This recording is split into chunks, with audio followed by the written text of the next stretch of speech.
talk about an abdominal curl, the right way and the wrong way.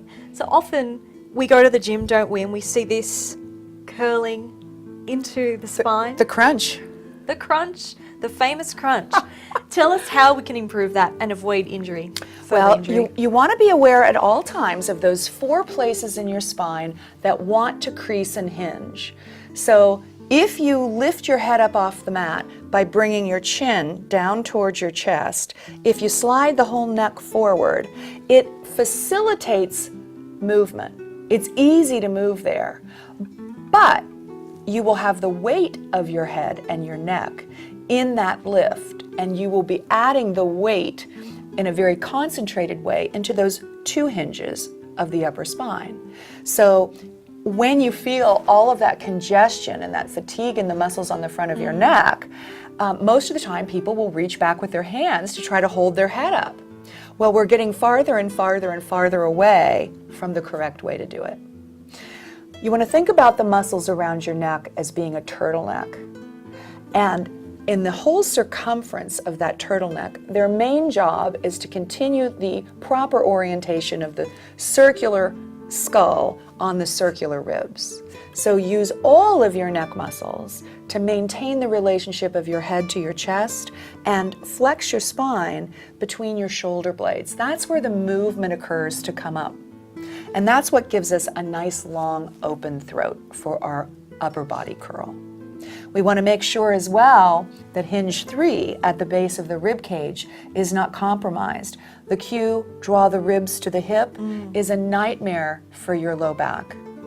So anytime the ribs move toward the hip without a huge fight from the back muscles trying to prevent it, we've got problems. And we do see that very, very commonly in an upper body float, an ab curl with a crunch. And this kind of stuff? Yeah. Don't do it. Yeah. Don't do it. You've got to understand your spine is still in there. And just because for the sake of an exercise, you're going to do to your back what you would never do to it sitting all day at your desk, you cannot forgive yourself in the name of Pilates for doing things that are damaging to your spine. Your spine is not issued an exemption from the realities of force and load coming through it just because you're trying to do a Pilates class at the gym. So the correct way to come up is to try to keep movement and load distributed over as great a distance as possible in your spine. That's your only safety rule. And staying long, lift the upper body up. There you go. Much more room for the most vulnerable part of your back, your low back. So just to show you again, this is the bad way to do an abdominal curl or a crunch, because we're crunching into our spine, aren't we, Rebecca? Correct. Correct. So as she does that, as she shows you the very commonly performed version of this, you have to imagine that her spine is way in the back of her structure. And as you see the front of her body shorten, that is what recreates the bad posture position. Anytime the base of the ribs move toward the hips or the hips move up toward the base of the ribs, your low back is in there getting a lot of pressure on the front of the structures and a lot of pressure on the back of the structures in ways that it was not designed to take. So the correct way then to fix this is we want to go out with length. So we're reaching through the top of the head. We're not crushing into the ribs like before.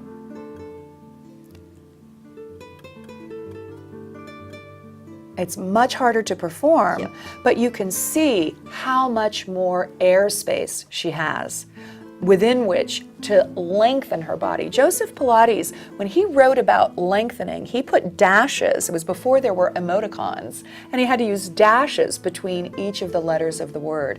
He was about your spine being long, which is why if you know about Joe, you'll know that he was a safe teacher, because he understood, without being able to articulate the technical aspects of it like we can today, exactly how Pilates was built to be so powerful for your spine. Yep. This And is the there's a beginning, difference. a huge difference, and this is the beginning of a sit-up. You would just simply start to build the strength down the segments in order to be able to lift a little more.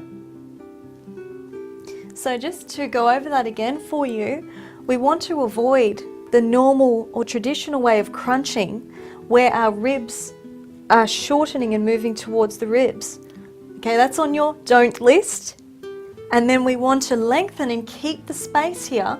A great way to do this, Rebecca, isn't it, with the hands on the hips and the thumbs on the ribs? Because if you create that space and that space is still there when you're doing the movement, you will feel a heck of a lot of difference with the spine and the stabilizing muscles.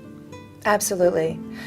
There's a lot more shaking internally, but that's a good thing, isn't it? It is. And at that point, you have a chance of actually using each of the little packets of muscles that connect up and down your back. When you slouch and hinge, when you come up the traditional way, you are concentrating the movement in certain parts of your spine that are going to wear out first anyway, because they are where the movement of the spine and its capabilities transitions, and it's where the big bony vaults of the skull, the ribs, and the pelvis meet the unencumbered spine that runs between them.